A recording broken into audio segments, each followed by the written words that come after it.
Drum rolls. Here is part 2 to the Alani and Dora story. Najua mmengoja sana, but I couldn't record it sooner because I had to wait for Dora to reply, and also sauti yangu ilipotea and I got a chest problem over the weekend. But usijaribu Michi, usijaribu tafadhali kugeuza sura yangu tishu.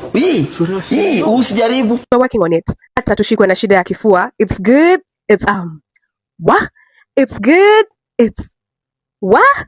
Now, Pookie, when you set your eyes on me, you know you have to go grab yourself a snack or a whole meal, water or an energy drink. Kama wewe ni mtu wa kuinama, make sure you have people around you to hold you when you faint. Also, disclaimer, part 2 ni moto kuliko part 1. Also, make sure zako hazijashika ukisikia story, or else you'll start seeing what Alani was seeing. Let's go.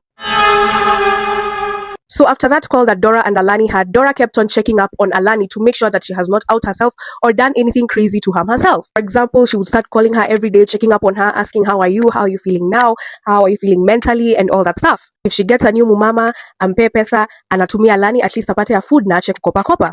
Jo, they play.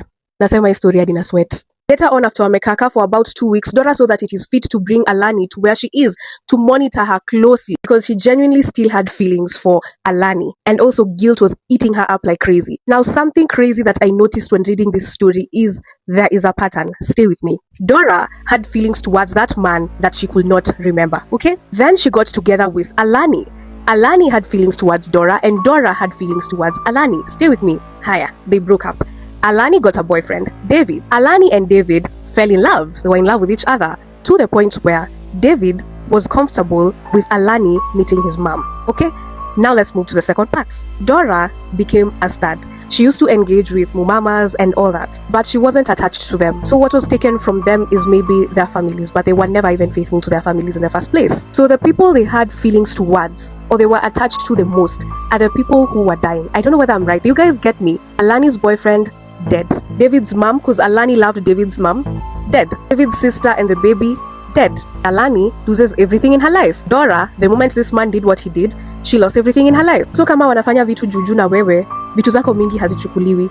But if you're in deep with them, you will lose so much. Are you getting me? Anyway, let's continue with the story. That's just my theory. So Alani agreed to go live with Dora because she couldn't live with anyone else because kila mtu alikuwa anampea excuses, and also he saw that akiendelea kukaa peke yake hivi venye yako sahi atajimaliza.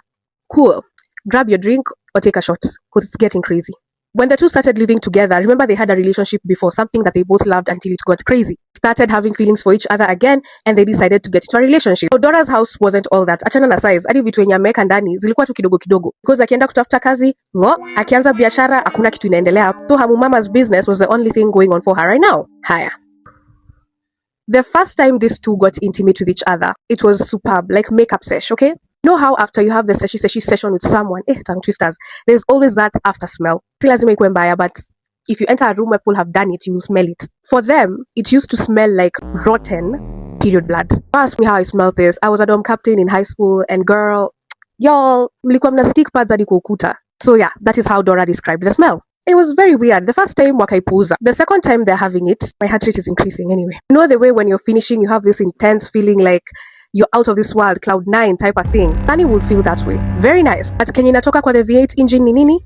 Ni red oil, if you know what I mean. Cool, but they play. And all of a sudden, Alani starts feeling pain down there. So they go to a chemist, wakapewa dawa juu hawakuwa na pesa ya hosi, and Alani did not want to go to a public hospital for her reasons, I don't know why, but the pain did not end. So they decided, you know what, let's not be intimate with each other. Kumbuka ile mkono inaingia kwa Alani ni ile iliyochorwa msalaba ulioangalia chini.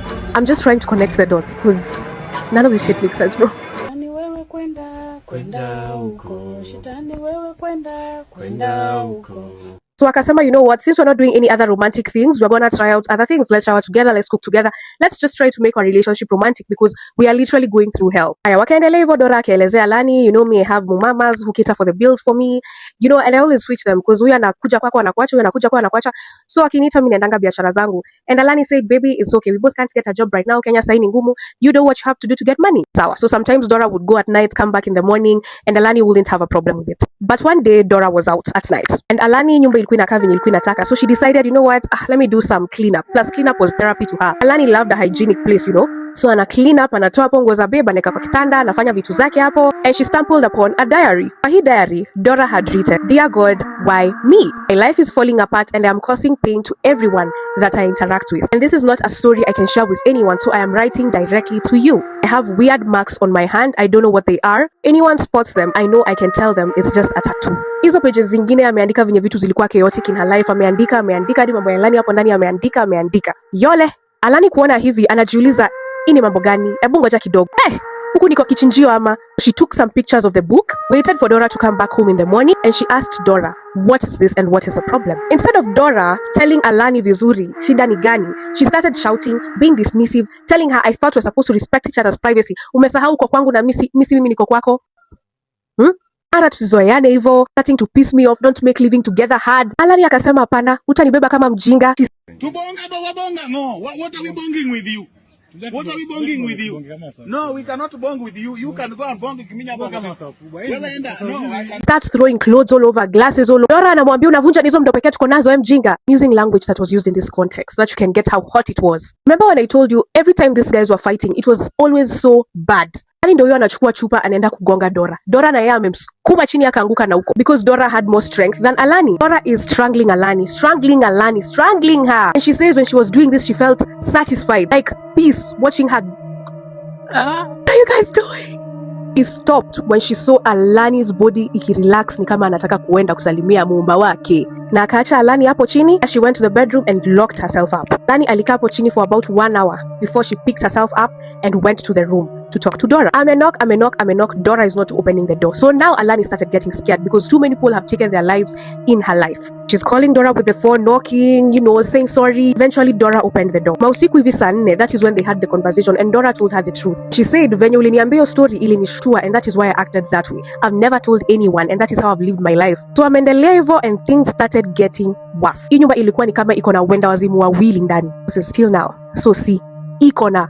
One night, Dora is sleeping, she wakes up screaming akiwa ameshikilia bedsheets ni kama anataka kuzirarua. Ameamka amesweat, ameamka macho ziko red, she doesn't understand what is going on. The next thing is weirder. Those people who died in Alani's life started appearing in her dreams when she is sleeping. What would wake her up is not even the scare she would get in those dreams. It is the smell of something rotten in the room that would wake her up. Naamka kitu inanuka ni kama sijui imeoza tangulini. One day when she was going to shower, this might be trauma from maybe the situation, the bed situation, got out of the bathroom, akikaa hivi kwa kitanda kwenda kujipaka mafuta, she's seeing blood trickling down from her kuchiwawa V8 engine. Dora comes and checks, there is nothing. Turudi kwa Dora, naye huyo akilala usiku ingine anaamka anasema anachomeka. When someone pours hot water on your skin that way. At some point these two sat down to have a conversation on how they're gonna out themselves, both of them, because after Alani knew what happened to Dora and Dora explained it properly, they now knew what is the cause of all this. But Dora said even if she told Alani, Alani still felt like a murderer, like she's responsible for all this. They don't know which pastors to go to.